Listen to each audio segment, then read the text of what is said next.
Hello everyone, welcome to W scoop tech. Myself Deep और हम लोग पढ़ रहे हैं सी प्रोग्रामिंग। फ्रेंड्स, आज के इस वीडियो में हम लोग बात करने वाले हैं फॉर्मेटेड आउटपुट के बारे में। अभी फॉर्मेटेड आउटपुट क्या है, इसके बारे में थोड़ा सा हम लोग बात कर लेते हैं। दोस्तों, जब भी हम लोग यूज करते हैं ऐसा कोई भी फंक्शन जो कि हमें डिस्प्ले दे, ठीक है, मतलब जो कंसोल पर जो हमें आउटपुट मिलता है, उस जो कंसोल पर आउटपुट है उसका पूरा कंट्रोल हमें प्रोग्राम के अंदर जहां से मिलता है उसी को हम लोग फॉर्मेटेड आउटपुट कहते हैं। तो फॉर्मेटेड आउटपुट जो है वो हमारे आउटपुट को बेटर बनाने के लिए होता है। तो आप जब भी आप लोग कुछ भी प्रिंट ऑफ करते हैं तो हमें ब्लैक कलर की जो कंसोल की स्क्रीन दिखाई देती है जहां हमें कुछ प्रिंट किया है, तो वहां हम एक बेहतर आउटपुट रिप्रेजेंट कर सके, उसके लिए होता है फॉर्मेटेड आउटपुट। अब दोस्तों, हमारे पास में डिस्प्ले करने के लिए और कंसोल स्क्रीन पर कुछ प्रिंट करने के लिए बहुत से फंक्शंस होते हैं। जैसे आपने सुना होगा प्रिंटफ, सुना होगा आपने, पुटफ सुना होगा, पुटकैर सुना होगा, है ना। तो हमारे पास बहुत सारे फंक्शंस होते हैं, लेकिन इन सारे फंक्शन में से केवल प्रिंटफ इकलौता ऐसा फंक्शन है जो कि आउटपुट के जो फॉर्मेटिंग है उसको कंट्रोल कर सकता है। तो फॉर्मेटेड आउटपुट का मतलब ये भी होता है कि हम लोग एक बेटर प्रिंटफ को सीख रहे हैं। तो चलिए शुरुआत करते हैं फॉर्मेटेड फॉर्मेटेड आउटपुट की। ठीक है, ओपी मतलब आउटपुट। नाउ, अब ये जो फॉर्मेटेड आउटपुट होते हैं दोस्तों, इसको सिर्फ और सिर्फ प्रिंटफ द्वारा ही कंट्रोल कर सकते हैं।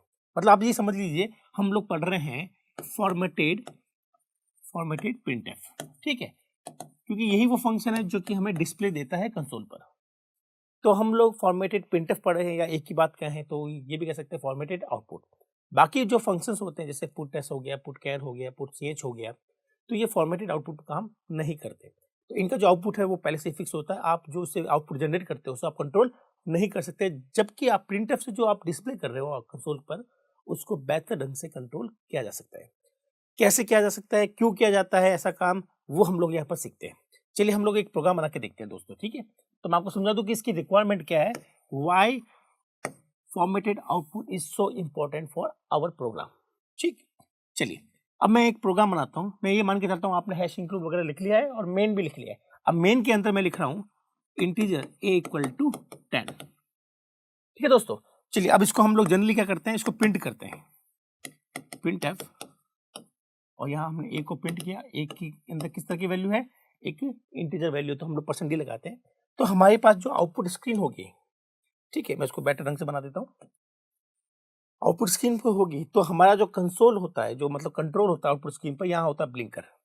ठीक है, तो होता क्या है, यहाँ पर एक की वैल्यू को ये जो परसेंट डी है उसको प्रिंट कर देता है 10 की फॉर्म में, और ये हमें आउटपुट मिलता है। तो ये जो आउटपुट है ये अभी फॉर्मेटेड नहीं है। मतलब काफी केसेस में हमें इसको फॉर्मेट करना पड़ता है।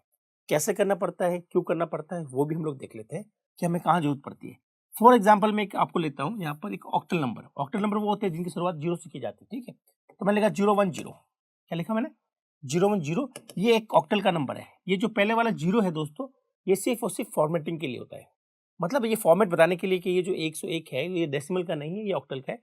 तो ये ऑक्टल का जो 0 लगाया हमने, वो इसी वजह से लगाया ताकि हम लोग इसको डेसिमल का 101 ना पढ़ सकें। ठीक है, चलिए अब इसको आउटपुट करते हैं, हम लोग आउटपुट पे प्रिंट करते हैं।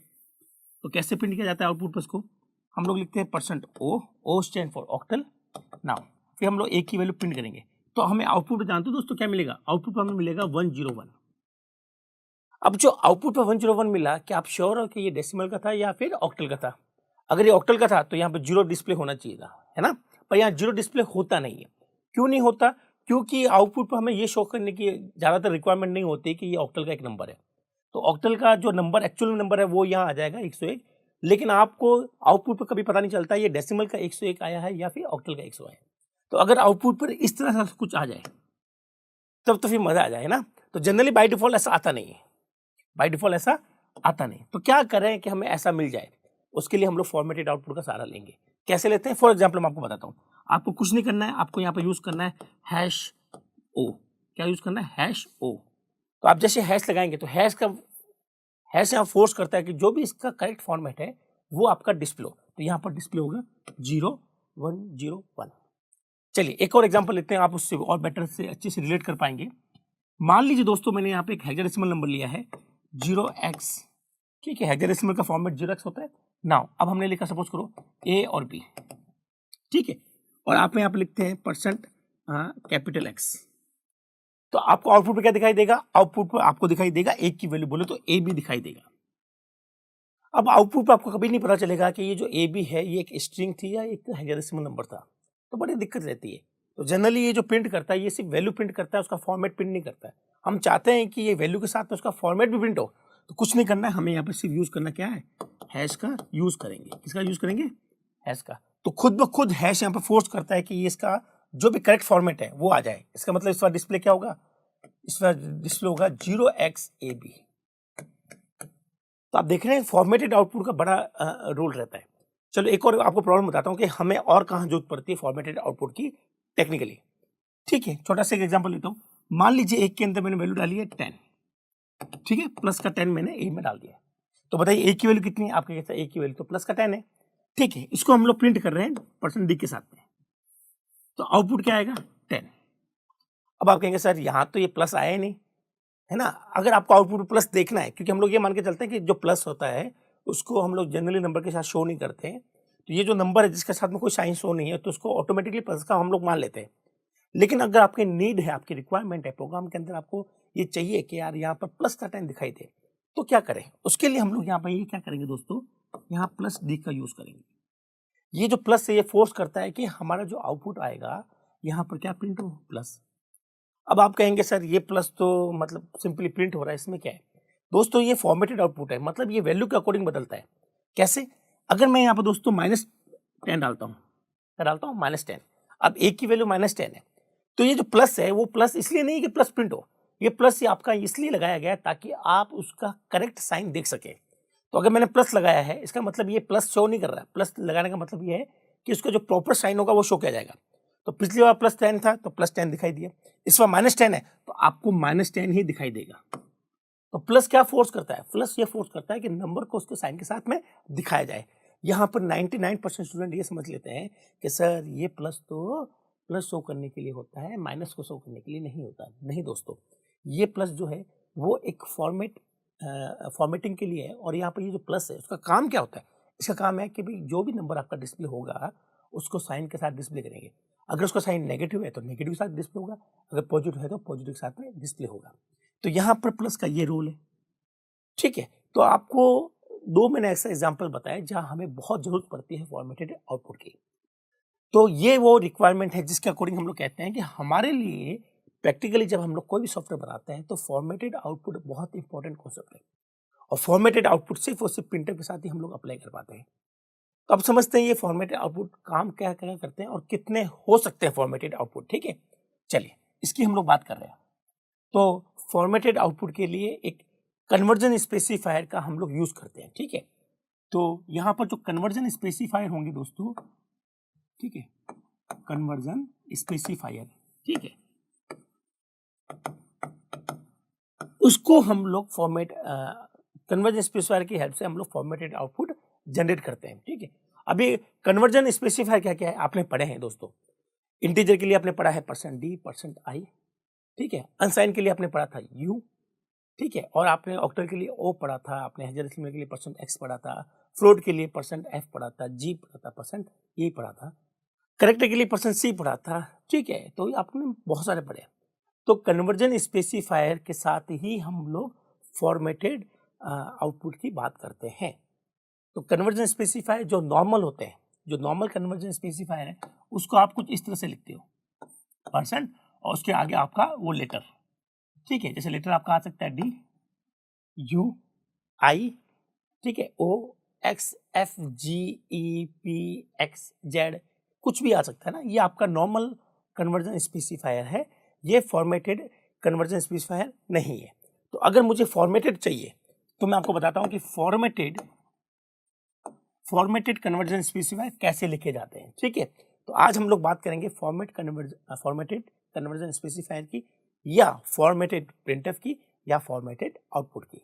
तो मैं आपको बता देता हूं कि कैसे लिखा जाता है। ठीक है, तो सबसे पहले इसका दुख लें आप, यहां हमारे पास में होता है एक प्लस, ठीक है, फिर होता है एक माइनस।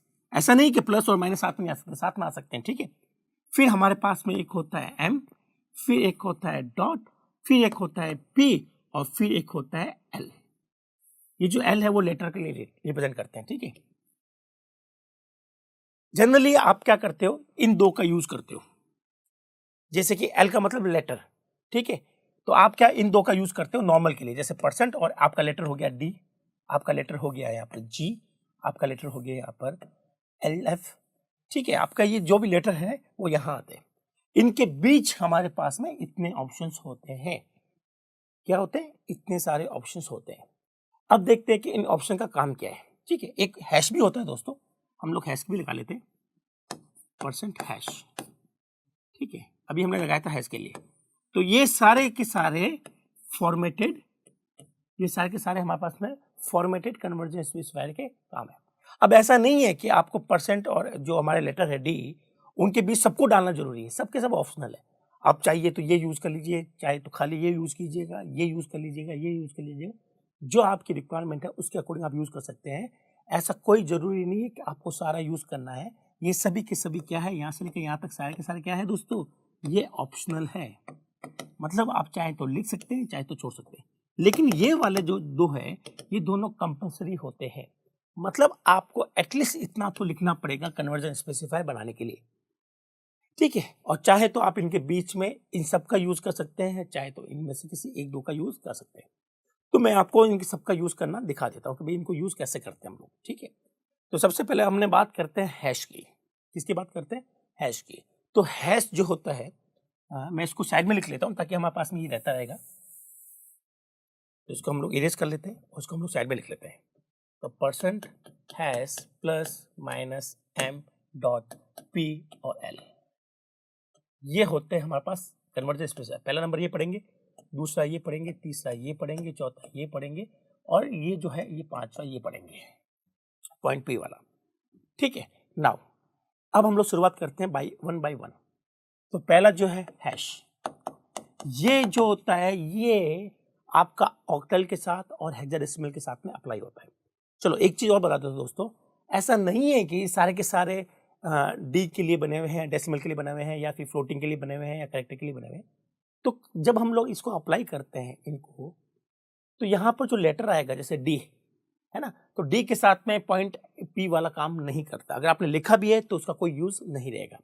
इसका मतलब है कि इनको समझना थोड़ा सा आपके लिए प्रॉब्लमेटिक हो सकता है। क्यों हो सकता है, क्योंकि ये फिक्स नहीं होते, ये बदलते रहते हैं, इनकी वर्किंग बदलती रहती है according to this letter L.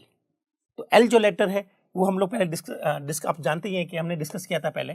यहाँ पर डी हो सकता है, यहाँ आई हो सकता है, यू हो सकता है, ओ हो सकता है, एक्स हो सकता है, ठीक है, पी हो सकता है, एफ हो सकता है, जी हो सकता है, और एच हो सकता है, ये स्मॉल ई हो सकता है, फिर ये एच भी हो सकता है, फिर ये एल यू भी हो सकता है, फिर ये एल एल यू भी हो सकता है, ठीक है, ये एल डी भी हो सकता है, एल एल डी भी हो सकता है, फिर ये एल एफ भी हो सकता है, एल जी भी हो सकता है, और एल ई भी हो सकता है, ठीक है दोस्तों। तो ये हमारे पास में बहुत है, और यहाँ पर हम लोग कैपिटल एल ई भी होता है, एल जी भी होता है, और एल एफ भी होता है कैपिटल का।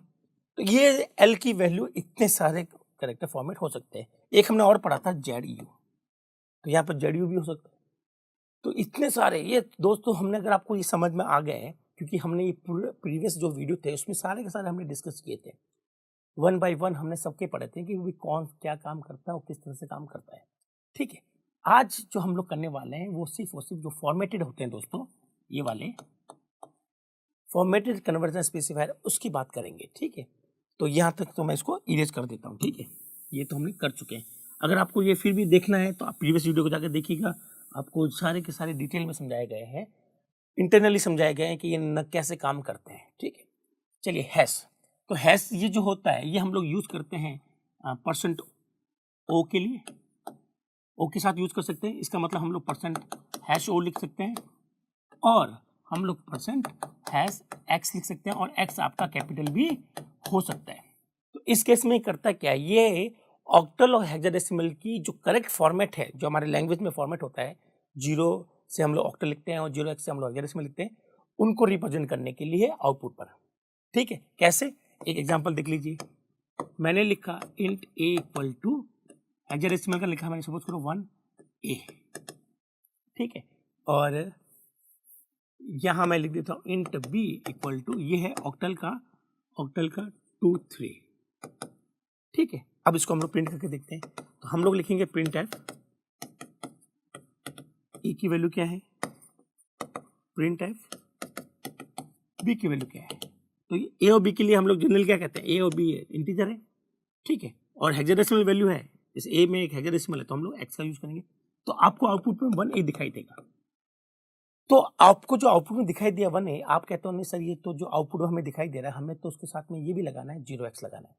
तो आप लोग यहाँ पर क्या करेंगे, आप लोग यहाँ पर ऐसा मैं नीचे लिख देता हूँ, ठीक है। आपको अगर ऐसा देखना है 0x 1A, ये फॉर्मेट चाहिए आपको, तो आप लोग क्या यूज करेंगे, परसेंट हैश एक्स का, ठीक है। और एक्स अगर आपका कैपिटल स्मॉल में है तो आपका ये स्मॉल ए प्रिंट होगा, अगर ये कैपिटल है तो आपका ये कैपिटल प्रिंट हो जाएगा, ठीक है। फिर अगर हम लोग ऑक्टल की बात करें, यहाँ पर ए आएगा दोस्तों, ठीक है। ऑक्टल की बात करें तो ऑक्टल के लिए आप लोग ओ लगाते हो और बी की वैल्यू के साथ लगाते हो। तो बी की वैल्यू क्या है, 2 3। ये सिर्फ फॉर्मेट बताता है दोस्तों, ये कोई वैल्यू का पार्ट नहीं है। तो यहाँ पर 23 आएगा। अगर आप कहते नहीं सर मुझे तो ऑक्टल के फॉर्मेट में आउटपुट चाहिए, तो आप कुछ इस तरह का लिखिएगा, आप ऐसा लिखिएगा परसेंट ओ बी, तो आपको उसका करेक्ट फॉर्मेट दिखाई देगा। तो आई थिंक आपको हैश के बारे में पूरा पता चल गया है, ठीक है। तो जनरली इंटरव्यू में कुछ क्वेश्चन आएंगे इस तरह के, तो आप उसको चुटकियों में सॉल्व कर सकते हैं। चलिए अब हम लोग पढ़ते हैं नेक्स्ट के बारे में, कि नेक्स्ट जो है हमारे पास में प्लस है, ठीक है।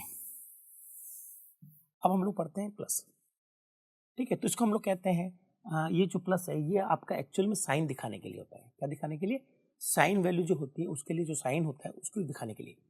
कैसे प्लस का यूज हम लोग देखते हैं कैसे करेंगे। सपोज कीजिए दोस्तों मैंने लिखा इंट ए इक्वल टू +10, या खाली 10 भी लिखूं तो भी ये प्लस का माना जाएगा, ठीक है दोस्तों। खाली 10 भी लिखें तो भी प्लस का माना जाता है। बी की वैल्यू मैंने ले ली है -10, ठीक। अब जनरली मैं लिखता हूँ प्रिंट एफ, और मैं एक की स्टेटमेंट में दोनों को प्रिंट कर देता हूँ, ठीक है दोस्तों। एक की स्टेटमेंट में ए को भी प्रिंट कर रहा हूँ और बी को भी प्रिंट कर रहा हूँ। तो आप जनरली इसको इस तरह से प्रिंट करते हो, तो आपको आउटपुट क्या मिलता है, यहाँ से ए की वैल्यू मिलेगी 10 और यहाँ से बी की वैल्यू मिलेगी -10। तो माइनस वाले तो अपने साइन के साथ में डिस्प्ले होते हैं, लेकिन प्लस वाले नंबर अपने साथ में डिस्प्ले नहीं होते हैं। मतलब अगर आपको ऐसा चाहिए कि सर मुझे तो प्लस का नंबर है तो आगे प्लस दिखना चाहिए, और माइनस का नंबर है तो आगे माइनस दिखना चाहिए, तो आप अपना प्रिंट कुछ इस तरह से लिखेंगे, ठीक है। कुछ इस तरह से लिखेंगे, print F percent plus D A comma B. तो ये ए की वैल्यू को प्रिंट करेगा जो कि है 10, और ये फोर्स करेगा कि साइन भी प्रिंट हो, तो साइन प्रिंट हो गया। उसी तरह से यहाँ से बी की वैल्यू प्रिंट हो रही है जो कि है -10, और ये फोर्स कर रहा है कि माइनस प्रिंट हो, तो माइनस तो वैसे भी प्रिंट हो रहा है। अगर ये फोर्स कर भी देगा तो फिर माइनस ही प्रिंट होगा, ठीक है। तो आंसर माइनस प्रिंट हो रहा है। इसका मतलब ये जो प्लस है, और अगर आपके पास नेगेटिव नंबर है तो कोई इफेक्ट नहीं आएगा, क्योंकि नेगेटिव तो वैसा दोस्तों वैसे भी माइनस के साथ प्रिंट होते हैं, ठीक है। तो आई होप आपको ये प्लस का भी रूल पता चल गया होगा, ठीक है। चले अब हम लोग इसको करते हैं नेक्स्ट, ठीक है। नेक्स्ट हम लोग करते हैं कि ये -m क्या है, ये माइनस करता क्या है, ठीक है। तो एक्चुअली में ये जो माइनस है दोस्तों, ये वाला, ये जो माइनस है ये m के साथ ही काम करता है। कैसे काम करता है वो देख लेते हैं, ठीक है। तो जैसे कि मैंने लिखा इंट a इक्वल टू 123, ठीक है। तो पहले हम लोग m को समझते हैं। किसको समझते हैं, m को समझते हैं, ताकि आपको माइनस का मतलब समझ में आ जाए। तो इसको हम लोग प्रिंट करते हैं, print F percent D comma A. ऐसा करेंगे तो हमें आउटपुट में क्या मिलेगा, 123 मिलेगा दोस्तों। इस तरह से हमें आउटपुट मिल जाएगा, ठीक है। हाँ, अब यहाँ पर m क्या करता है, m आपको देता है स्पेसिस। क्या देता है, स्पेसिस देता है m। मतलब आपका जो a की वैल्यू है वो कितनी स्पेस में प्रिंट होनी चाहिए। सपोज करो आपने यहाँ पे लिखा है 10 डी लिखा है, इसका मतलब है कि जो आपका आउटपुट आएगा जिसमें 128 प्रिंट होना है वो आपका 10 स्पेसिस में आएगा। कैसे, मैं यहाँ पर काउंट करता हूँ 1 2 3 4 5 6 7 8 9 10, ये 10 स्पेसिस आ गई। अब इन 10 स्पेसिस में आपको ए की वैल्यू को डिस्प्ले करना है। जब हम लोग ए की वैल्यू को डिस्प्ले करते हैं तो ये राइट में रहती है। कहाँ रहती है, राइट अलाइनमेंट, मतलब यहाँ से ये प्रिंट होगा, तो आपको आउटपुट पे ये दिखाई देगा। मतलब आपको ये स्पेस तो दिखाई नहीं देगी, लेकिन इससे पहले इतनी सारी स्पेस आ जाएगी। ये आपको डेड डस्ट जो दिखाया मैंने वो सिर्फ आपके समझने के लिए दिखाया है। आउटपुट पर ऐसे डेड डस्ट दिखाई नहीं देंगे, आउटपुट पर तो आपको इतनी बड़ी स्पेस दिखाई देगी। ठीक है, तो क्योंकि बोर्ड पर समझाना मुश्किल होता है इसलिए मैंने आपको बताया कि भाई इतनी स्पेसेस दिखाई दे रही है। तो आई होप आपको ये क्लियर हुआ होगा। अब इसका यूज क्या आता है वो हम लोग देख लेते हैं। सपोज करो दोस्तों मुझे मैथमेटिक्स का कोई इक्वेशन डिस्प्ले करनी है। ठीक है, मैथमेटिक्स की इक्वेशन डिस्प्ले करनी है। अब मुझे मान लेते हैं कि हमें एक और वेरिएबल ले लेते हैं बी। ठीक है, उसको डिस्प्ले करना है। तो इसका मैं यूज भी बता देता हूँ, आपको समझ में तो आ ही गया कि 10d का मतलब है क्या, 10 स्पेसेस के अंदर इस नंबर को डिस्प्ले किया जाएगा। ठीक है, इसका मैं यूज बता देता हूँ आपको कि इसका यूज क्या है एक्चुअल में। ठीक है, इसका मैं आपको यूज दिखा दूंगा तो आपको ये पता चल जाएगा कि एक्चुअली में आपको ये कहाँ अप्लाई करना है। तो हमने एक को प्रिंट किया, ये हो गया। बी की वैल्यू मैं मान के चलता हूँ, बी की वैल्यू है 2। क्या है? 2। तो आपका बी की वैल्यू 2 है। अब आपने यहाँ पर चलो मान लेते हैं आपने यहाँ पर प्रिंट कर लिया 2 को भी। तो प्रिंट है, लाइन मैंने चेंज करी ताकि मैं यहाँ से कहाँ आ जाऊँ, यहाँ आ जाऊँ। ठीक है, और अगली बार नंबर मेरा यहाँ प्रिंट हो, बी की वैल्यू यहाँ प्रिंट कराना चाहता हूँ। ठीक है, तो मैंने लिखा ऐसा। तो ऐसा आउटपुट क्या आएगा देखेंगे दोस्तों, ए की वैल्यू 123, बी की वैल्यू 2। ठीक है, तो ये क्या करेगा, ए की वैल्यू को प्रिंट करेगा शुरू से ही। फिर यहाँ आएंगे, ये वाला प्रिंट ऑफ काम करेगा, ये बैकस्लैश एन ये आपका नीचे ले आएगा और यहाँ पर हमें बी की वैल्यू प्रिंट बोले तो 2 प्रिंट हो गया। तो आपका आउटपुट कुछ ऐसे दिखाई देगा। अब ये जो आउटपुट आपको दिखाई दे रहा है, ये अच्छी बात या गंदी बात, ये हमें बात करनी है। ठीक है, तो ये मुझे मजा नहीं आता क्योंकि मैथमेटिक्स में हम लोग कभी ऐसा नहीं लिखते। मान लो आपको एक 123 और 3 भी दिखाना है तो हम लोग ऐसे तो दिखाते हैं यार, ऐसे तो दिखाते हैं हम लोग कि भाई ये यूनिट प्लेसेस को एक साथ दिखाते हैं, टेंस प्लेसेस को एक साथ दिखाते हैं ना। कभी आपने ऐसा कुछ किया है क्या दोस्तों? आपने कभी ऐसा लिखा है, इस तरह से कोई एडिशन सब्ट्रैक्शन किया है? अच्छा नहीं लगेगा ना ऐसा। तो मैं चाहता हूं कि ये जो है मेरा वो 3 यहाँ पर हो। तो मैं क्या करूंगा यहाँ पर, अब मुझे नहीं पता कि मेरा नंबर कितने एग्जैक्टली कितने हैं, तो मैं ये मान के चलता हूँ मेरा जो नंबर है वो 5 डिजिट का नंबर है। कितने डिजिट का? 5। तो मैं लिखूंगा 5D। तो 5D क्या करेगा, यहाँ 5 स्पेसिस लेगा, 1 2 3 4 5 और वहां पर 123 प्रिंट कर देगा। ठीक है ना, यहाँ पे भी मैं क्या लिखूंगा, 5D लिखूंगा। तो आपका जो बी की वैल्यू है वो भी आपके 5 स्पेसिस काउंट करेंगे, फिर हम लोग प्रिंट करेंगे 1 2 3 4 5। अब 5 स्पेस में आपको बी की वैल्यू प्रिंट करनी है और बी की वैल्यू हमारे पास 2 है, तो आपका 2 यहाँ आ जाएगा। तो आई होप आपको समझ में आया होगा ना कि भाई अब आपका फॉर्मेट सही आ रहा है, अब आपको ये अलाइन दिखाई दे रहे हैं। यही वो रीजन है कि हम लोग इस तरह का 5D 10D 2D यूज करते हैं। ठीक है, अब क्वेश्चन ये आ जाता है दोस्तों, ये तो आपको समझ में आ गया। अब मैं आपको ऐसा कुछ क्वेश्चन देता हूं जिसमें आपको कंफ्यूजन हो। कैसे? मान लेते हैं दोस्तों कि आपने साइज दी है %2D। इसका मतलब है कि ए की वैल्यू को 2 प्लेसेस में फिट करना है, बट ए की वैल्यू तो 3 नंबर मारी, 3 डिजिट मारी है। अब ये 2 प्लेसेस में कैसे फिट होगी? तो यहाँ पर इसका कोई रोल नहीं रहेगा। वो हमारा कंपाइलर देखता है कि भैया 2 स्पेसेस है, नंबर उससे बड़ा है तो कोई फर्क नहीं पड़ेगा, वो पूरा नंबर प्रिंट होगा। ऐसा नहीं कि आधा नंबर प्रिंट होगा, नंबर पूरा प्रिंट होगा। और यहाँ पर जो 2 स्पेसेस है इसका कोई रोल नहीं रहेगा, इसका थोड़ा सा ध्यान रखेंगे। ठीक है, तो काफी लोग सोचते हैं कि सर 2 प्लेसेस है तो यहाँ पर सिर्फ 1 2 आएगा क्योंकि 3 के लिए तो हमने जगह दी नहीं। अगर जगह कम दी है आपने और डिजिट आपकी ज्यादा है तो नंबर पूरा डिस्प्ले होगा, डिजिट पूरी डिस्प्ले होगी, जगह की इस चीज की इंपॉर्टेंस खत्म हो जाएगी फिर। ठीक है, तो इसका हमें ध्यान रखना है दोस्तों। तो ये तो हो गया हमारे पास में। अब मैं आपको माइनस के लिए दिखा देता हूँ। तो मैं यहाँ क्या करता हूँ दोस्तों, यहाँ पर मैं ले लेता हूँ 10D, फिर बताता हूँ कि माइनस का क्या रोल रहता है। तो 10D क्या करता है, 10 स्पेसेस काउंट करता है, 1 2 3 4 5 6 7 8 9 10। इन 10 में एक की वैल्यू को डिस्प्ले करते हैं हम लोग, है ना। और डिस्प्ले होता है राइट जस्टिफाई, मतलब आपकी वैल्यू यहाँ आएगी 123, ये आपका खाली रह गया। अब मान लीजिए आपको कुछ ऐसा दिखाना है कि 123 यहाँ आ जाए लेकिन ये पीछे वाला खाली रहे। अभी आपके पास में स्पेसेस आगे की तरफ है, आप चाहते हो कि ये स्पेसेस इस नंबर के पीछे की तरफ आए, तो आप इसको चाहते हो कि ये जो है वो लेफ्ट में अलाइन हो जाए। कहाँ हो जाए अलाइन? लेफ्ट में। बाय डिफॉल्ट ये कहाँ अलाइन होता है? राइट में। ठीक है, तो 10 स्पेसेस के अंदर ये जो अलाइनमेंट हमने किया है, खाली 10 लिखा है, तो आपका नंबर खुद ब खुद राइट के अंदर जस्टिफाई हो जाएगा, राइट के अंदर अलाइन हो जाएगा। हम चाहते हैं कि लेफ्ट में हो, मतलब मुझे ऐसा चाहिए दोस्तों 1 2 3 4 5 6 7 8 9 10 123 ऐसा चाहिए। ठीक है, ताकि ये जो स्पेसेस है 10 7 जो स्पेसेस बच गई वो पीछे की तरफ चाहिए, आगे की तरफ नहीं चाहिए। उस केस में दोस्तों, उस केस में हम लोग यूज करते हैं -10D का। तो माइनस यहाँ फोर्स करता है कि ये नंबर आगे आ जाए, ठीक है। इसका मतलब इसका आउटपुट ये होगा और इसका आउटपुट ये। तो आप दोनों आउटपुट आराम से देख सकते हैं और आपको ये भी पता चल जाएगा कि माइनस का रूल क्या है, ठीक है। और अगर आपको ये राइट में रखनी है तो इसका मतलब नहीं कि प्लस लगाएंगे, इसका मतलब इसको छोड़ दें। प्लस का काम कुछ और होता है, तो यहाँ प्लस मत लगा दीजिएगा दोस्तों। ऐसा नहीं है कि माइनस का मतलब लेफ्ट अलाइनमेंट होता है और प्लस का मतलब राइट अलाइनमेंट होता है, ऐसा नहीं होता है। प्लस का जो मतलब है वो है साइन को शो करने के लिए, वो अलग चीज़ है, वो इनसे जुड़ी हुई नहीं है। जबकि माइनस जो है ये बताता है कि आपकी जो 10 प्लेसेस हैं उसमें आपका जो डिजिट्स डिस्प्ले करनी है वो आपके किस अलाइनमेंट में करनी है। अगर आपको लेफ्ट में चाहिए तो माइनस लगाइए, अगर आपको राइट में चाहिए तो कुछ मत लगाइएगा दोस्तों, ठीक है। तो ये तो हो गया हमारे पास में एम की बातें और माइनस की बात। चले अभी पॉइंट पी का मतलब देख लेते हैं कि पॉइंट पी क्या करने वाला है। चलिए ये भी हम लोग देख लेते हैं, तो मैं इसको इरेज कर देता हूं। अब हम लोग बात करते हैं पॉइंट पी की। पॉइंट पी क्या करता है? पी मतलब प्रिसीजन।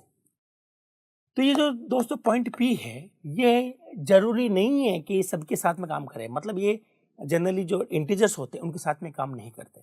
हाँ, जो रियल वैल्यू होती है, जो पॉइंट वाली वैल्यू होती है, उसके लिए ये बनाए गए हैं। तो आप उसके साथ में उसको यूज कर सकते हैं। कैसे करेंगे?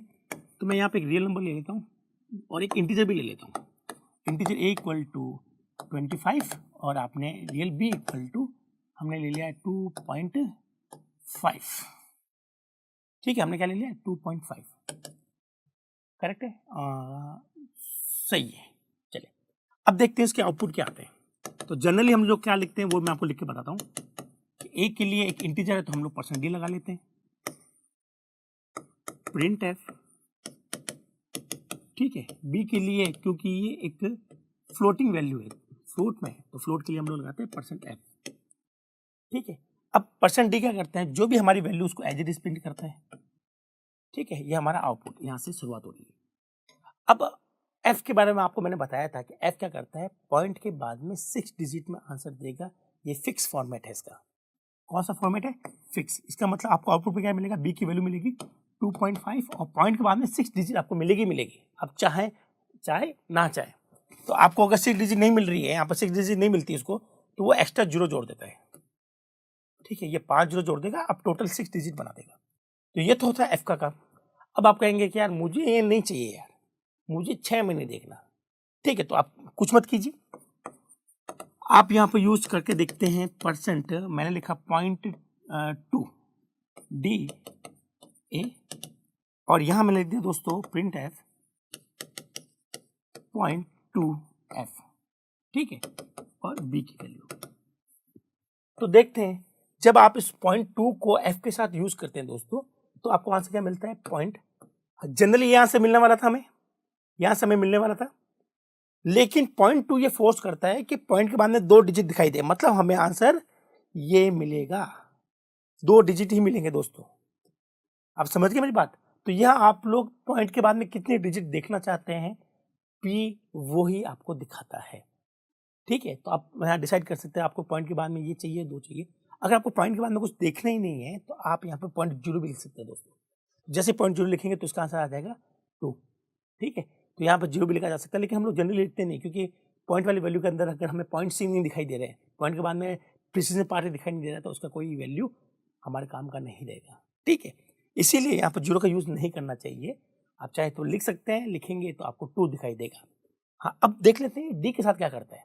अब पॉइंट पी जो है वो आपका प्रिसीजन है, अब डी के साथ तो कोई प्रिसीजन होता नहीं है, तो यहाँ पर आपने अगर लिख भी दिया है तो भी इसको कोई फर्क नहीं पड़ता, ये आंसर अभी भी आपको 25 देगा। तो दोस्तों ये तो थे हमारे सारे के सारे फॉर्मेट कन्वर्जन स्पेसिफायर। अब मैं आपको बताता हूँ कि इनका यूज आपको जैसे आपकी क्लाइंट की रिक्वायरमेंट है या जैसे आपकी प्रोग्राम की रिक्वायरमेंट है, उसके अकॉर्डिंग आप इनको यूज करते हुए अपना जो डिस्प्ले पे जो आउटपुट आ रहा है, जो कंसोल पे दिखाई दे रहा है, आप उसको अच्छे से मैनेज कर सकते हैं, अच्छे से कंट्रोल कर सकते हैं यहाँ से प्रोग्राम के अंदर से। अब हमारा जो आउटपुट हमें दिखाई देगा, अब आप लोग जानते हो कि उसको हम लोग किस किस तरह से करते हैं। तो आप इनका कॉम्बिनेशन भी काम में ले लीजिए, ऐसा नहीं है कि अगर आपने पॉइंट पी काम में लिया है तो आप एम काम में नहीं ले सकते, ठीक है। तो आप यहाँ पर कोई भी कॉम्बिनेशन बना सकते हो इनका, जो आपकी रिक्वायरमेंट है। तो दोस्तों ये तो है हमारे पास में फॉर्मेटेड आउटपुट। आई होप आपको ये समझ में आया होगा कि कैसे काम करते हैं। तो इसको हम लोग मिटा देते हैं, ठीक है। नाउ अब जो इश्यूज आते हैं उसकी हम लोग चर्चा कर लेते हैं। वो क्या क्या हो सकते हैं दोस्तों। दोस्तों ये जो मैं आपको समझा रहा हूँ ना, ये वाले कन्वर्जन स्पेसिफायर के साथ में जो मिस्टेक्स है, ये एक्चुअली में एरर नहीं है। मतलब कंपाइलर इसको नहीं पकड़ पाएगा, प्रोग्राम आपका रन भी हो जाएगा, लेकिन जो आपको आउटपुट चाहिए वो आपको मिलने वाला नहीं है, कुछ और मिलने वाला है। तो वो कॉमन मिस्टेक्स क्या होती है? वो कॉमन मिस्टेक ये हो सकती है कि आपने यहाँ लिखा %d, तो आपने 2 कन्वर्जन स्पेसिफायर काम में लिए, लेकिन आपने सप्लाई कितने की है? केवल 1 की है। तो ये जो नंबर है वो ये कन्वर्जन स्पेसिफायर प्रिंट कर देगा, इसको कुछ मिलेगा नहीं, तो ये कोई भी एक गार्बेज वैल्यू या गार्बेज इंटीजर को प्रिंट कर देगा।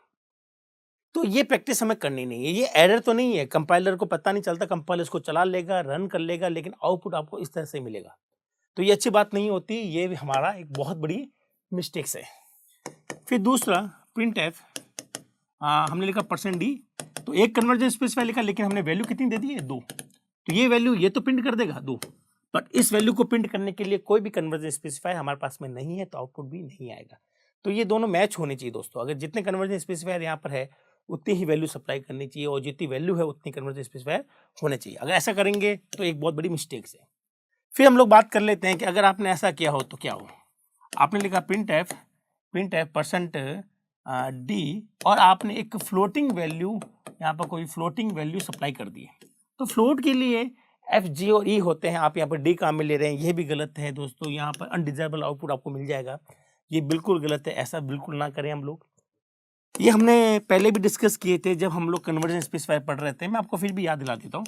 यहाँ कन्वर्जन स्पेसिफायर एक फ्लोट के लिए है, और आपने यहाँ पर सप्लाई किया कोई इंटीजर, तो इसका भी आउटपुट अनडिजायरेबल होगा, आपको वैसा चाहिए वैसा नहीं मिलेगा। ये भी हमारे पास में एक इशू है। ये प्रोग्राम रन हो जाते हैं, रन होने के बाद में स्क्रीन पर कुछ इश्यूज आ सकते हैं।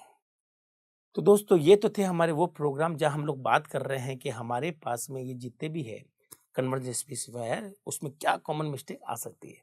तो दोस्तों यहाँ तक हमने देख लिया है कि हमारे पास फॉर्मेटेड आउटपुट क्या होते हैं, वो कैसे काम करते हैं, उसको कहाँ यूज में लेना है। तो इस वीडियो में इतना ही। नेक्स्ट वीडियो में एक और मजेदार टॉपिक के साथ दोबारा मिलेंगे, तब तक के लिए थैंक यू।